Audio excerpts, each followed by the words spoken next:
माँ की कोख से बच्चे का जन्म कुदरत का करिश्मा है, लेकिन ये करिश्मा आजकल कम होने लगा है।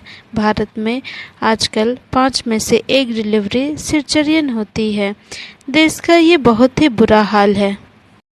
ऐसा क्यों हो रहा है? क्योंकि बच्चे एम्निकल कोड को अपने गले में फंसा लेते हैं या सिर ऊपर पैर नीचे कर लेते हैं, और कुछ केस में तो बच्चे पेट पे ही पॉटी कर देते हैं। आजकल के बच्चे भी पैदा होने से पहले शरारत होते जा रहे हैं। चलिए समझते हैं आखिर सी सेशन डिलीवरी कैसे होता है। उसके लिए मैं अब आप लोगों को ले चलूँगी डायरेक्ट ओटी पे।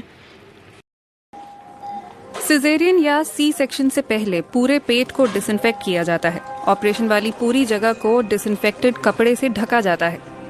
शरीर पर एनेस्थीसिया का असर पूरी तरह हुआ है या नहीं, ये देखने के लिए डॉक्टर पेट को थोड़ा हिलाकर चेक करते हैं। महिला ने कोई प्रतिक्रिया नहीं दी, यानी सब कुछ सही चल रहा है। वो होश में है, बस एनेस्थीसिया के कारण दर्द महसूस नहीं कर रही है। इसलिए अब डॉक्टर चीरा लगा सकते हैं, और चीरा लगते ही चंद मिनटों के अंदर बच्चा पेट से बाहर आ जाता है। सी सेक्शन वाकई बहुत जल्दी हो जाता है, लेकिन इसका मतलब ये बिल्कुल नहीं है कि ये कोई छोटा मोटा ऑपरेशन है।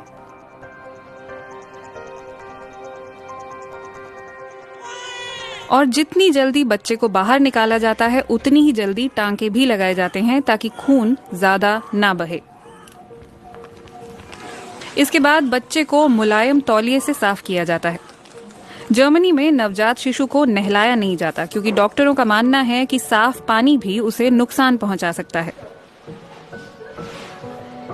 ऑपरेशन थिएटर में अक्सर पिता भी मां के साथ ही होते हैं। हाँ, बीच में एक पर्दा जरूर लगा होता है ताकि उन्हें खून का सामना ना करना पड़े। नॉर्मल डिलीवरी में पर्दा नहीं होता, क्योंकि नॉर्मल डिलीवरी ऑपरेशन से नहीं होता। ये ना ही उसमें इतना गहरा चीरा लगता है और ना ही इतना खून निकलता है। सर्जरी एक बहुत बड़ा ऑपरेशन होता है। बच्चे तक पहुंचने के लिए काफ़ी गहरा चीरा भी लगाना पड़ता है। जैसे कि ये कि बच्चे ने गर्भनाल अपने गले में फंसा ली है। दरअसल बच्चा अक्सर अम्बिलिकल कॉर्ड को पकड़ कर रखता है। वो एमनियोटिक फ्लूइड में तैरता रहता है। ऐसे में वो कई बार गले में भी अटक जाती है, लेकिन ज्यादातर मामलों में वो खुद ब खुद गले से निकल भी जाती है।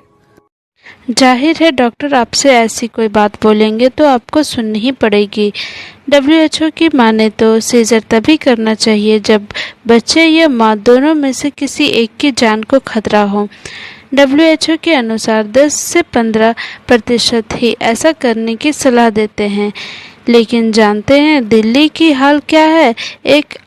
एक रिपोर्ट से पता चला है 65% डिलीवरी सर्जरी से ही होती है। क्या आपको ये संभव लगता है? क्या ये सही है?